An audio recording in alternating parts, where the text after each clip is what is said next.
This is the Kitchen Sink WP Podcast, episode 397. I program my home computer. We have a server crash, 404 error, page not found, links aren't working, system is crashing, system is crashing, system is crashing. Your old HTML website, barely alive. We have the technology. We have WordPress. A new website, better than it was before. Better, stronger, Faster.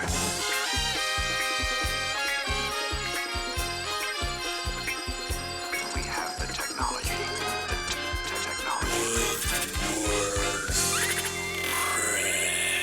Why, hello everybody, this is Adam Stover, the host of the Kitchen Sink WP Podcast. Thanks for being here. Let's get started. All right, upcoming events. We have two next week. We have WordCamp Nicaragua, October 8th through the 9th, 8th and 9th. It's pretty cool. And there's also WordSesh coming up. I mention this now because it's actually October 12th through the 15th. It is a 4-day virtual conference for WooCommerce store builders that will help grow your business. It's free. Both of those are free. Check them out. And yeah, that's it in the upcoming events. I'm going to try to make the WooSesh. I participated last year. I watched it, the last one. It was pretty cool. So, because I do have a WooCommerce, some clients and a store myself. So there we go. All right, moving on. Segment 1 in the news. One thing to talk about here, WooCommerce is celebrating, ironically enough, 10 years of being around. It's pretty cool. What I didn't know, I'll link to this in the show notes over at the WooCommerce.com website. Prior to them being acquired by Automatic, they were actually a fork of, I think it was Jigo Shop, I think that's what it was, if I read that right. I did not know that, so that's pretty cool. They have come a long way, apparently, in the 10 years. So Monday, September 27th was 10-year birthday, so happy birthday to WooCommerce and everyone there as well. So that's it in the news. All right, moving on. Segment 2, meat potatoes. This week, I interviewed my good friend, Rene Morozowich. She's awesome. I've mentioned her in the past. She is fantastic. And she finally made time for me to come on the show. She's super busy, super awesome. And take a listen to the interview, and we'll come back with the tip and tool of the week. This week, I am joined by Rene Morozowich. Rene is a Pittsburgh-based web developer who specializes in building and customizing awesome WordPress sites with the goal to help entrepreneurs, small businesses, and nonprofits connect with their audience. Welcome to the Kitchen Sink WP Podcast, Rene. Hey, Adam. How are you? Good. It's good to see you. You too. So I always start my interviews by telling the audience how I may know the guest. In this case, we do know each other pretty well. I, though, don't remember the first time we met. I know we saw each other at WordCamp Jackson, Michigan a few years back, but do you recall when the first time we actually met might have been? Yes, the first time I went to WordCamp Kent, I think we met. We had breakfast together in the hotel. Yeah. I can't remember what year that was. Maybe 2018? Or 2017? Something like that. Okay, now that's coming back to me. That's what it was. Yeah. Okay. It's funny. But now we see each other on a weekly basis because we're both in a Slack group together and a mastermind and stuff. So, but besides that, it's good to see you. And some questions for you, for the audience. First and foremost, for those who don't know you, how did you get here? How did you get into WordPress?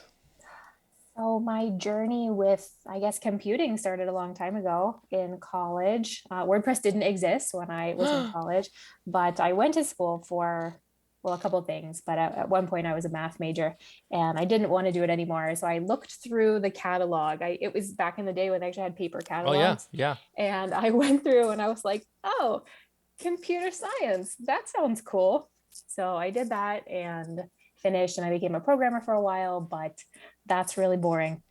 And how I was doing it here in the area where I live is just not very cool. You know, a lot of like manufacturing facilities and fine places, but not an opportunity for me to be creative or really, be on my own schedule and things like that. So I got into WordPress maybe 2016 or 2017. I started a blog, I took a class, I found somebody who needed some help, and then I hit the ground running. So that was pretty cool. Wow. So speaking of that, and kind of coming off of that, second question for you here is, so what's your day-to-day look like at the moment? You are a freelancer, yes, by definition? Yes, yeah. So day to day, I work with clients, new clients, so I have people who have new businesses, people with existing businesses who need new websites, for whatever reason. And I do have maintenance clients as well. So people that I have worked with for years now, who I help with their sites. in terms of, the typical WordPress maintenance stuff, but also new ideas, new content. I have a client who's a blogger who's just getting ready to sell her first product. So we had a meeting to talk about that and where she wants to go. So I try to really partner with people to let them, to help them along their, small business journey. I also do some teaching as well. I'm teaching 2 classes at the community college. Yeah, And that actually, I was about to ask, my second follow-up to that question is the fact that you were a computer science major. Is that your actual degree? It was in computer science? Mm-hmm. Okay. Yeah. And the fact that you started down that path and then kind of pivoted to WordPress. So at this point, I know you teach, but do you still code as well? I mean, or do you just what's your stack? Like, how does that work for you? Yeah, no, not so much, but I can get in there and kind of see what's going on and make some quick fixes if needed. So it's not totally foreign to me. So that's kind of the thing. Like I can read, the PHP or whatever it is and say, okay, well, you need to do this, or this array does that. I was doing some things this morning. So I don't want to say I don't love it. I do like it. I like more working with people and helping them grow their businesses. So I like the marketing side of it.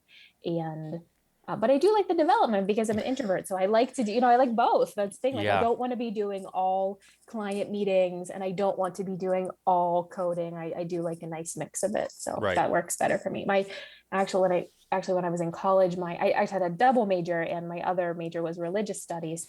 And so that kind of kept me balanced too. It wasn't all just coding. There was a lot of reading and writing and thinking. So I do better when I have a little bit of variety. Right. Yeah, because I recall at one point I subbed out some work from my agency to you, and you weren't interested in that project, but you liked the project to be finished and move on, not have to have an ongoing. Yes, thing. I do. I like things that are finished, and even like working with my existing clients. So, maybe we did the website initially and we do some maintenance, but then we do a project and it's over and they go away, but they go do something else for a while and then they're ready to come back and do something. So I do like that where there's a clear finish to something and then starting something new. I think it works better for me, so I don't get tired of people, but also I think so that it's clear in terms of scope and also, and then pricing, like here's exactly what we're going to do. And then it's going to be finished. And then, we'll go from there. Right. So on to the teaching then, do you enjoy that? I do. Yeah. And how do you teach? Like what is it that you're teaching in the WordPress space, obviously? Yeah. So a couple of years ago, I pitched a non-credit class to the community college, and I had taught there before. I taught other things in the past, C++ and other things, many years ago. But I pitched just like building your website with WordPress. So I did it in person for a couple times, and then with the pandemic, it went online. So I'm now just teaching it on Zoom, and it's really funny because I have maybe 7 students in that class, and the majority of them that was their first Zoom call. Oh my gosh. So I know you really have to step back and be like, okay. And the people in the class, like I try to teach best practices, like, here's how to find images, and here's how to optimize them, and here's how to name them, and here's how to add alt text. But, that times everything else you need to do can get really overwhelming for people. So I just say that just take what you can from the class. If you don't do X or Y or Z, your site will still be fine. Right. So, and we also record the classes so they can watch them again. But it's a little bit of an older audience. Yeah. But the credit class is younger people who are going for, a typical computer degree at a community college. And it's the same kind of thing. I can cover more, but it's also 15 weeks. So the classes are much shorter. That's just all virtual. So I put a video up, some notes, and then they do a thing. And then okay. Yeah. I mean, I love teaching, but the problem I had is, I mentioned before, I taught at the adult school back in California, loved it. I pitched it, it was not paid well or much, but for me, it was it fed into my meetup, and then the meetup then fed into some clients. It was fine. Really enjoyed it. And then we moved across country, and I still then moved to doing it online, and then COVID. I just don't really like doing it via Zoom. I mean, or even like a webinar type of thing. I miss the feedback loop. I miss the in-person, energy of a room, because somebody may have a question they don't want to ask. Somebody else will ask it, that kind of thing. I just miss that. I mean, I just feel like there's something missing in that version of teaching a class. I mean, people ask quite a few questions via Zoom if you allow for enough time Yeah. for it, if you with the long 5 questions, but then wait. Yeah, and I think A long time. the difference from, in your case, you did it through Zoom. I originally did it through like Webinar Ninja because I have a lifetime AppSumo deal, our AppSumo for Yeah. life. And the problem is I couldn't hear, they could hear me and I could see their chat room, but I couldn't hear them. This was pre-pandemic. Now I would do it as a Zoom classroom or a conference. I would make it would be different, so it'd be more interaction. They could see my screen and I could also hear them. They could raise their hand. I think it might be better that way. And I just taught, WordPress essentials, that kind of thing, a basic 101 course kind of thing, which I loved. It was 5 weeks. Everyone gets homework. It wasn't for credit. Same thing. Everyone got a subdomain off my server to test stuff and they could ask questions and that kind of thing. I thoroughly loved it. But these days, I just haven't come back around to it. Yeah. Yeah, exactly. Yeah, it is nice. Yeah. So moving on to money, because that's actually one of the main reasons I wanted to have you on this episode. You and I have talked at length about money, and I will give you credit where credit is due. I know you like money. I like it. Who doesn't like money, right? We like to get paid for what we do. And I brought this up, and regarding being an entrepreneur and a business owner. And like I said, you've helped me a lot. And right now, at the time of this recording, we're in the end of September. This episode launches the first Monday of October. And had I not done something that you helped me last year, I would be in a much more stressful spot, that being profit first. So the question here for you is, you've posted a lot about this. You've spoken about it at WordCamps. What drew you to that arena of business ownership and sharing, I suppose, and teaching? So why did I get into business? Well, no. Well, why did you get into business? But then why did you? I guess. What drew you to helping others learn about the financial aspects of running their business? Oh, that's how I see you. Okay. Yes. So for a while, some of my programming gigs were contractor gigs. So it wasn't that I was freelancing per se, because I was working for the same people the whole time. And I did get into some sticky situations, I suppose, not taking a proper amount of taxes out and, not knowing who to pay when. And it just really was difficult. And I think it was maybe 2015, I was working at a job and there was a guy who was really into Reddit. And I started, surfing around Reddit, and I found the personal finance community, and I was like, what is this? It's amazing. And they were talking about this product, and this is one of my tools that I'll share at the end, but they were talking about this product called YNAB, which is You Need a Budget. And I thought it was like a scam at first. I was like, what? Everybody loves this product so much. Like, what is this thing? But I started looking into it, and it just changed. It changed everything for me. I was one of those people who, I would have money in my checking account, but looking at it from like just one big chunk, I was like, oh, well, I have money to do whatever.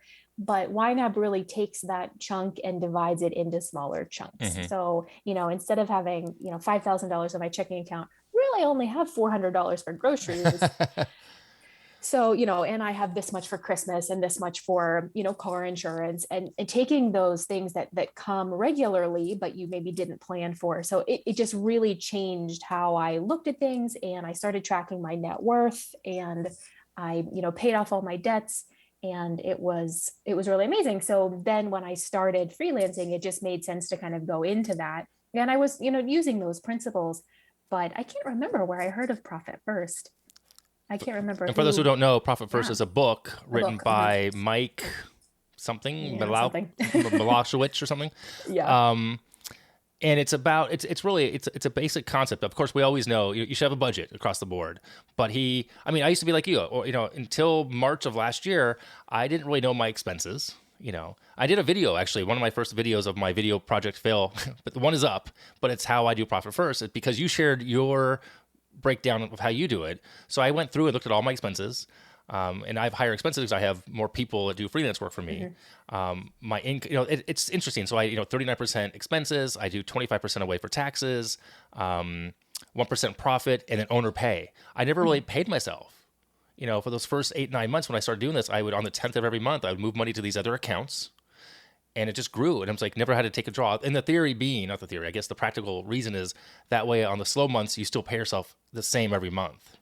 Right. Right. Exactly. So it's not that feast or famine kind of thing. Right. The months that are really great you're pretty much just building the buffer, Right. and you're living the same. And that's kind of what YNAB helped me with, was to live on the same amount of money consistently, how to be able to budget for things like car insurance and whatever that come once a year, but not have a huge dent. Really just another thing. The money's there, right? Just paid. Yeah, at the end of the day, the government doesn't care how it's broken out. They just want they want their money the way it is. So I used to be like you, where I would just have I'd get $1,000 for a project, and I would think I made $1,000, and I put it in my checking account, my business checking. I've always had the business checking, and then when we needed money in the household, I would just move money over willy nilly, not really ever considering taxes or profits technically, or owner pay. So now.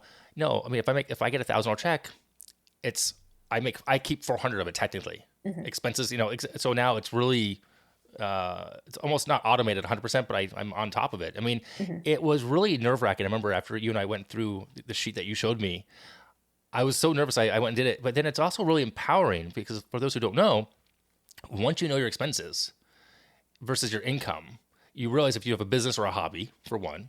And if you're trying to hit a certain goal, you can work backwards. How much do I have to increase X, Y, or Z to get to that new number? Right. So it really was amazing. I mean, to this day, people ask me how I do it. I say, this is what I do. I share the sheet that I have. I say, and I blame and credit you. Nice.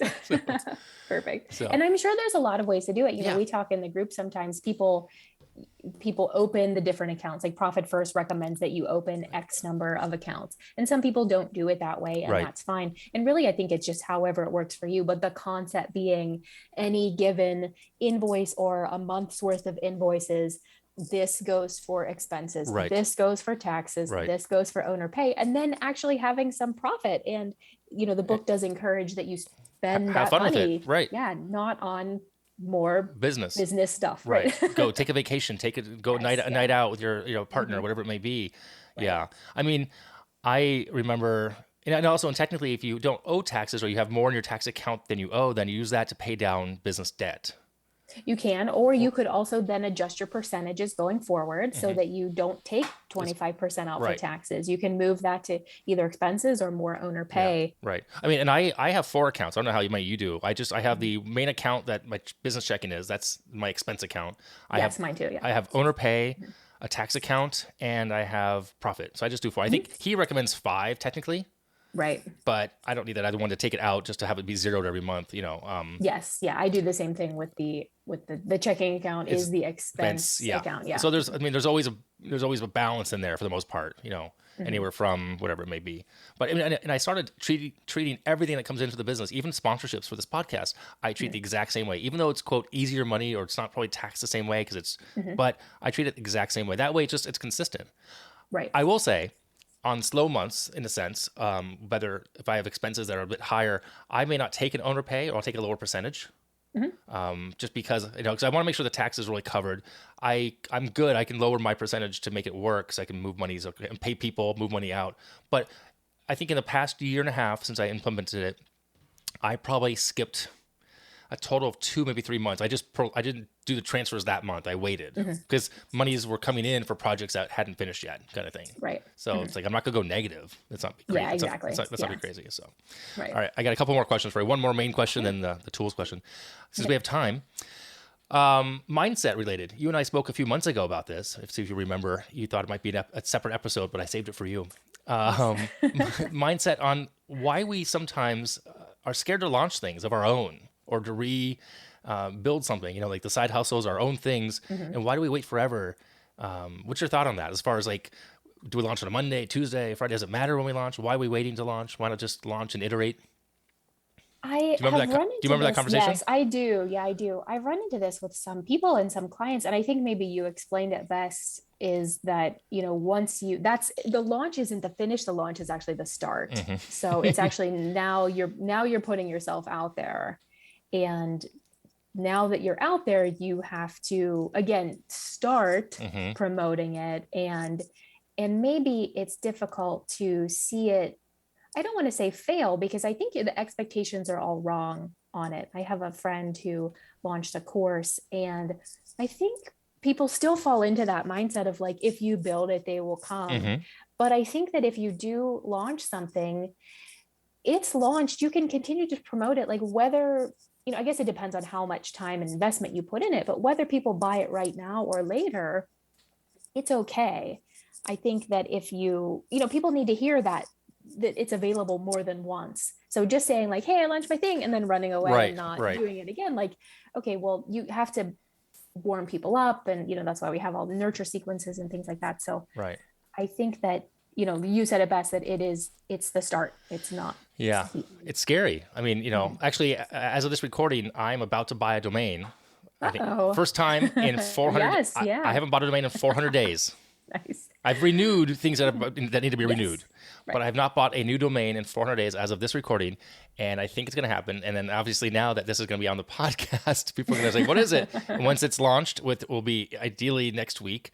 I'll share it after that. It's a personal side thing, and it has no real monetization concept truly behind it. It's more accountability. Yeah, and some people know what it is, but it's not. It'll be out next week, hopefully. So, yeah, it's always scary. You're right. I mean, I think I recall saying that, but it's like, it's out, it's done. Now what? And then will people not like it? Will they do like it? It's just, it's purely in my head and in people's heads. But I think there's a really great opportunity once something is launched to iterate on it. So, we work in a technology field, it's not like we're printing 100,000 copies of a book that we wrote or something. Right. Really, like, we launched a website, and if we get some feedback that something needs to change, a course or whatever, we can integrate it into that, make a change there, or the next time we launch a different thing. So I think there's a lot of opportunity if you look at it in a certain way. Right. Yeah. Interesting. Okay. All right. Last question for Truly, because I want to be respectful of your time. As I always ask, people like to know, what are your favorite tools? What are the 3 tools you use on a daily basis that you kind of can't live without?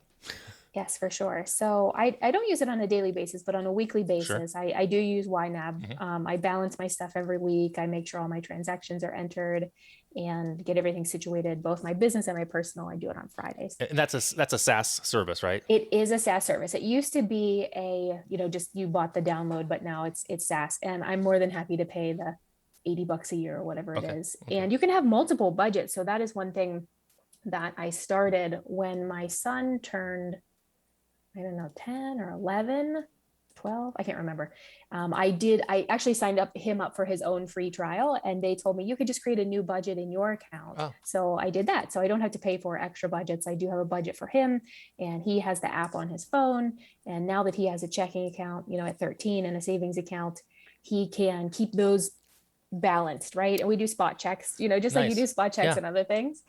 Hey, is everything balanced? And then he knows when we go to the store how much money he has for gifts, and he can move it between his buckets.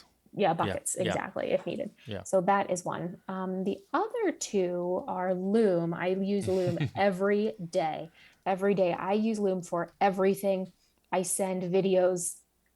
I would say 50% of my email responses are videos. Because in this field, it's so much easier to show people something. Right. Wow. Even proposals, I record a video to go along with the proposal, trainings, anything. Anytime you ask me a question, I will answer via video. And my last one is I use Cleanshot, which is a Mac screen capture.